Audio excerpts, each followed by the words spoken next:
তোমাদেরকে আমি কথা দিচ্ছি আর প্যাটিস দোকান থেকে কিনে খেতে হবে না। একবার এভাবে এত সুন্দরভাবে পটেটো প্যাটিস বানানো যায় সেটা সত্যি সবার হয়তো জানা থাকবে না। এতটাই ক্রিস্পি হবে, খেতে দুর্দান্ত লাগবে। তো hello friend, welcome back to my new video. তোমাদের ফুড বাঙালিতে ওয়েলকাম। আজকে নিয়ে চলে এসেছি পটেটো প্যাটিস, যেটা খেতে হয়েছিল পুরো একেবারে দোকানের মতন। আমার কথাটা একটু বিশ্বাস করে ফুল ভিডিওটা দেখতে থাকো, অবশ্যই তোমরাও পারবে এই রকমই প্যাটিস তৈরি করতে। তো ফার্স্টে নিয়েছি 2 বাটি ময়দা, কালো জিরে নিয়েছি অল্প পরিমাণে, লবণ দিয়েছি সামান্য পরিমাণে, আর গুঁড়ো চিনি দিয়েছি 2 চামচ পরিমাণে। এরপর সব উপকরণগুলো একে একে মিশ্রণ করে নিয়েছি। এরপর ময়ান তো লাগবেই, এর জন্য আমি রিফাইন অয়েল দিয়েছি, অনেকটা পরিমাণে দিয়েছি। তোমরা এখানে ঘিটাও অ্যাড করতে পারো, ঘিটা দিলেও খেতে অনেক সুন্দর লাগে। তো ঘিটাও তোমরা পারো দিতে। তো ভালোভাবে ময়ান করা কিন্তু কমপ্লিট হয়ে গেছে। এবার রুম টেম্পারেচারে জল দিয়েই কিন্তু একটা ডো তৈরি করে নিয়েছি। এরপর ওপর থেকে একটু রিফাইন অয়েল বুলিয়ে কিছুক্ষণ কিন্তু ঢাকা দিয়ে দেবো। চলো ততক্ষণ পুরটা তৈরি করে নিই। এখানে দেখো একটা মিশ্রণ করছি, এখানে কিছুটা পরিমাণে রিফাইন অয়েল দিয়েছি, আর দেব 1 চামচ কর্নফ্লাওয়ার। একটা ব্যাটারের মতন তৈরি করে নিতে হবে, এটা আমাদের পরে কাজে লাগবে।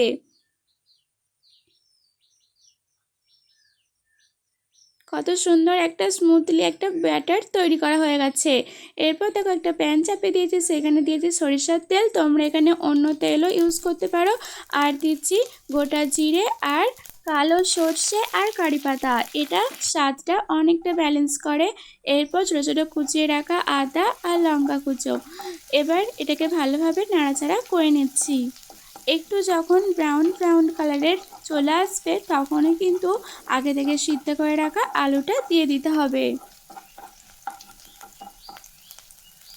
দেখো আমি এবার আলুটা দিয়ে দিচ্ছি।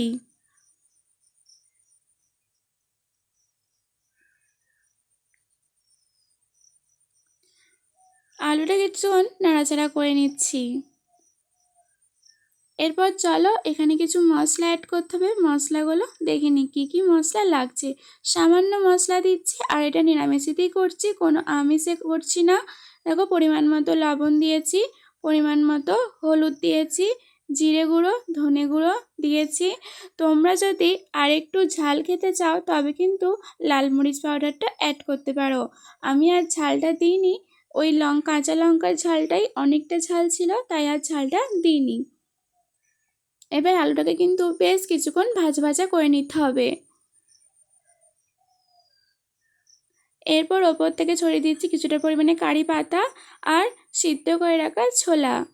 তোমরা এটা ছোলার বদলে বাদামও দিতে পারো, তোমাদের যেটা ইচ্ছা তোমরা সেটা দিতে পারো। তো আমার কিন্তু আলুর পুরটা রেডি হয়ে গেছে। এরপর চলো ডোটা দেখো কতটা নরম হয়ে গেছে। এরপর আরেকটু ভালোভাবে হাতে দিয়ে মেখে নিচ্ছি। এটা যত বেশি মাখবে তত কিন্তু বেশি ফুলবে, আর তত ক্রিস্পি ভাবটা বেশি বেশি আসবে। এবার চলো লেচিটা কেটে নিই। দেখো আমার 7টা মতো লেচি হয়ে গেছে, 6টা মতন হয়েছে। তো যাই হোক, এরপর লেচিগুলো রুটির আকারে বেলে নিতে হবে। দেখো একটা রুটি নিয়েছি, আর ওই যে আগে থেকে তেলের আর কর্নফ্লাওয়ার মিশ্রণটা করে গেছিলাম সেই মিশ্রণটা ওপর থেকে ছড়িয়ে দিচ্ছি। আবারও একটা রুটি দিয়ে দিচ্ছি, আবারও ছড়িয়ে দিচ্ছি। এভাবে কিন্তু একের পর এক লেয়ারগুলো তৈরি করে নিতে হবে। যত বেশি লেয়ার তৈরি করবে ততই কিন্তু বেশি ফুলবে, আর খেতেও কিন্তু অনেকটা ক্রিস্পি হবে। তাই চাইবে যে যতগুলো লেচির করবে সব লেচিগুলোই যেন দিয়ে দেওয়ার একেবারে। দেখো আমার লাস্ট ফিনিশিংয়ে আমি সবটা দিয়ে দেওয়ার পর এ সাইড ও সাইড ভালোভাবে কিন্তু মুড়ে নিচ্ছি।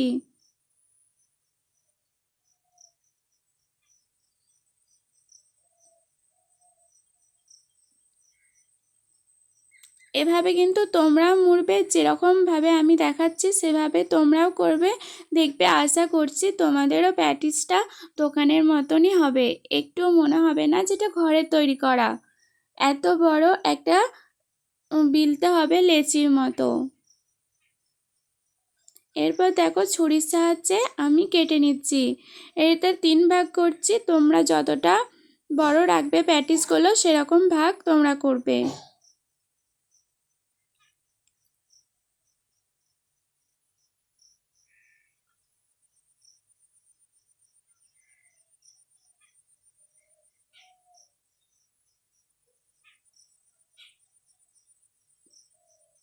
এরপর মিডিলে দেখো ওই যে আলুর পুরটা করে রেখেছিলাম, সেই আলুর পুরটা এরপর দিয়ে দিচ্ছি। সাইড থেকে ওই যে কর্নফ্লাওয়ার আর তেলটা গুলে রেখেছিলাম সেটা কিন্তু দিয়ে দিচ্ছি, যাতে টাইট হয়ে বসে যায়, একটু যাতে খুলে না যায়। এরপর দেখো কিভাবে আমি মুড়ছি, এই মোড়াটাই কিন্তু আসল। মোড়াটা দেখে নিলেই কিন্তু সবটা ঠিকঠাকভাবে করতে পারবে।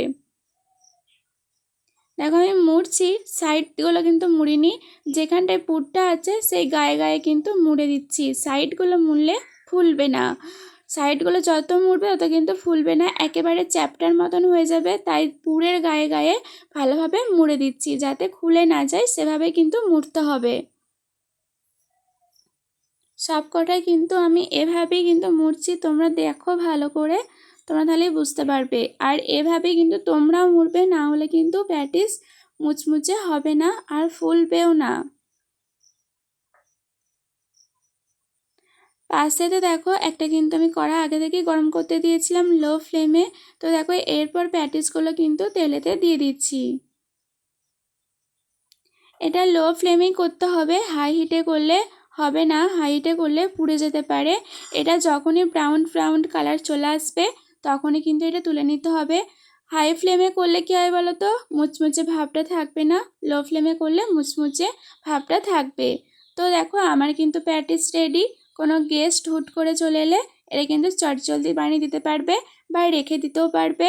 এটা যেহেতু নিরামিষই সেহেতু উপোস পার্বতেও কিন্তু অনায়াসে খাওয়া যেতে পারে।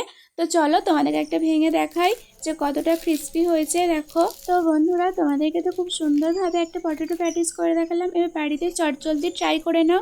তো বন্ধুরা, তোমাদের ভিডিওটা কেমন লাগলো অবশ্যই জানিও, ভালো লাগলে লাইক কমেন্ট শেয়ার সাবস্ক্রাইব করে আমার পাশে থাকবে। আর নতুন বন্ধু আমার কোনো ভিডিও থাকলে সাবস্ক্রাইব করে আমার পাশে থেকো। তো বন্ধুরা, তোমরা অনেক ভালো থেকো, সুস্থ থেকো। আজকের মতন এই পর্যন্তই, টাটা।